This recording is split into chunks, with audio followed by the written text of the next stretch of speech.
السلام علیکم ورحمۃ اللہ وبرکاتہ۔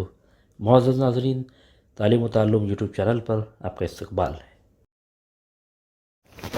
سلسلہ نمبر 118، سوال نمبر 1، کس نے آپ صلی اللہ علیہ وسلم اور حضرت ابو بکر رضی اللہ تعالیٰ عنہ کا تعاقب کیا؟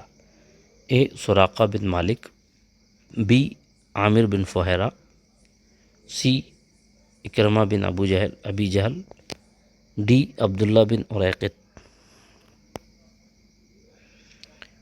جب آپ صلی اللہ علیہ وسلم غار ثور میں 3 دن قیام فرمانے کے بعد روانہ ہوئے اور مشرکین نے انعام مقرر کیا تو سراقہ بن مالک آپ صلی اللہ علیہ وسلم کے اور حضرت ابو بکر رضی اللہ عنہ کے تعاقب میں وہ روانہ ہوئے۔ آپشن اے درست جواب۔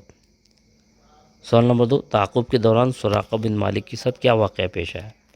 اے گھوڑے نے 2 مرتبہ ٹھوکر کھائی اور تیسری مرتبہ اس کے سامنے کے دونوں پاؤں زمین میں دھنس گئے، بی سراقہ زمین پر گر پڑا، سی اے اور بی دونوں درست ہیں، ڈی کوئی واقعہ پیش نہیں آیا۔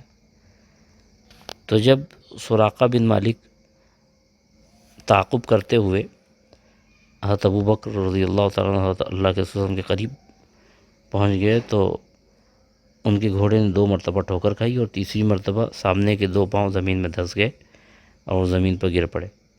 آپشن سی درست جواب۔ سوال نمبر 3، کس نے ہڈی یا جھلی پر ایک تحریر لکھ کر سراقہ بن مالک کے حوالے کی؟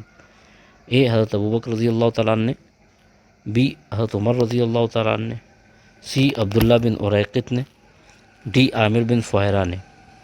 تو جب سراقہ بن مالک کو محسوس ہوا کہ اللہ کے رسول صلی اللہ علیہ وسلم اور حضرت ابو بکر رضی اللہ عنہ کے ساتھ اللہ تعالیٰ کی خصوصی مدد ہے تو انہوں نے کہا کہ مجھ کو ایک امن نامہ لکھ دیجئے۔ تو عامر بن فہیرہ نے اللہ کے حکم سے ہڈی یا جھلی پر وہ امن نامہ لکھ کر دیا۔ بہت بہت شکریہ۔ السلام علیکم ورحمۃ اللہ۔